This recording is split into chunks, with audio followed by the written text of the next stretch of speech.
Bonjour à tous les passionnés de cinéma, je suis enchantée de vous retrouver sur ma chaîne CinéVibe, où je partage avec vous les dernières actualités sur les films à venir et ceux déjà sortis. Pensez à vous abonner pour ne rien manquer des nombreux contenus captivants à venir. C'est Bonjour à parti. tous. Dans cette vidéo, je vais vous plonger dans l'univers de La Petite. Nous explorerons ensemble ce concept fascinant qui évoquait la simplicité, l'élégance et l'authenticité. Je partagerai avec vous des anecdotes personnelles, des conseils pratiques et quelques inspirations pour intégrer cette philosophie dans notre quotidien. Restez avec moi pour découvrir comment La Petite peut transformer notre manière de vivre et d'apprécier les petites choses de la vie. C'est parti. SND date de sortie, 20 septembre 2023 durée, 1h32 à participe à Angoulême 2023 synopsis du film Joseph, 68 ans, travaille toujours le bois dans son atelier. Apprenant le décès de son fils et de son conjoint dans un accident d'avion, il ne va avoir de cesse, contre l'avis de sa fille, de retrouver la mère porteuse qu'ils avaient engagée afin d'avoir un enfant. Il se rend alors en Belgique, à Gand, ville où elle est censée travailler chez un loueur ou réparateur de vélos, même s'il ignore lequel. Film d'ouverture du Festival d'Angoulême 2023, La Petite est un drame subtil qui met en évidence tout le talent d'acteur d'un Fabrice Lucchini ici tout en nuances. Sign, Guillaume Niclou, à qui l'on doit quelques portraits saisissants ayant donné quelques grands rôles, pour Thierry Lhermitte. Et Josiane Balasco dans les films policiers, Une affaire privée, et Cette femme-là, comme pour le duo Huppert, Depardieu dans le drame Valley of Love, s'intéresser ici à un homme en deuil, tentant de saisir le dernier lien avec ce fils qu'il n'avait pas vu depuis longtemps. Le film s'ouvre sur un lent travelling avant sur la propriété de l'homme en question, un téléphone sonnant avec insistance, avant que l'on ne le découvre dans son atelier, travaillant le bois. Quelques notes de piano mélancoliques envoient comme le présage du drame qui va soudain l'ensevelir, figeant son visage plein d'incompréhension. Alors que l'on lui annonce une nouvelle inaudible, pour lui comme pour le spectateur. Et nous voilà projeter le plan suivant en voiture, avec sa fille en pleurs, puis dans un centre où il croise les parents de son beau-fils, avant qu'un mouvement giratoire de caméra autour de lui ne nous signifie son vertige.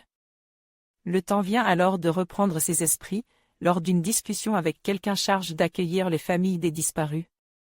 L'homme ne pouvant s'empêcher de penser à l'avenir, la naissance de l'enfant de ce couple d'hommes, grâce à une mère porteuse belge. Une piste pour retrouver un lien avec son fils, dans laquelle il va s'engager tête baissée, malgré les réprimandes de sa fille et l'aspect ferme des beaux-parents.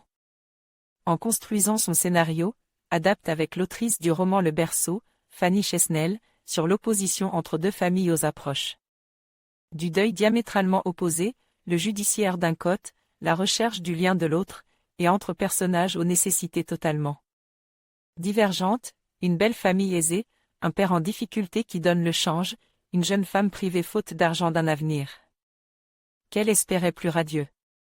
Guillaume Niclou évitait tout jugement et parvient à construire des personnages à la fois touchants et particulièrement humains.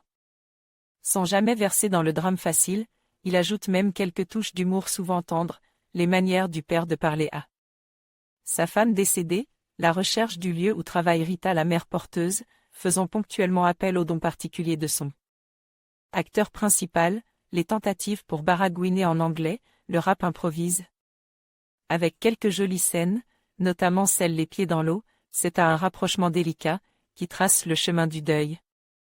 Qu'il nous invite, sans pour autant éviter les débats sur la GPA, qui pointent leur nez dans quelques dialogues, je ne suis qu'une mule, ou dans le mépris du beau-père pour la location d'utérus.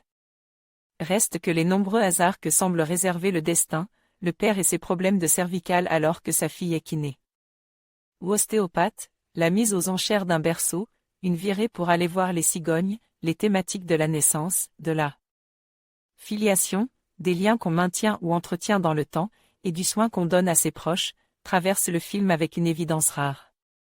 Une évidence aussi frappante que le talent de Marat Taquin, déjà apparu dans La syndicaliste, et Rien à foutre, véritable révélation du film. Olivier Bachelard envoyait un message au rédacteur. En conclusion, La Petite incarne l'essence de la simplicité et de l'élégance. Que ce soit à travers son design, sa philosophie ou son impact sur notre quotidien, ce concept nous rappelle l'importance des petites choses qui apportent de la joie et de la beauté dans nos vies. Nous espérons que cette exploration vous inspire à apprécier davantage ces moments précieux. Merci de nous avoir rejoints et à bientôt pour de nouvelles découvertes.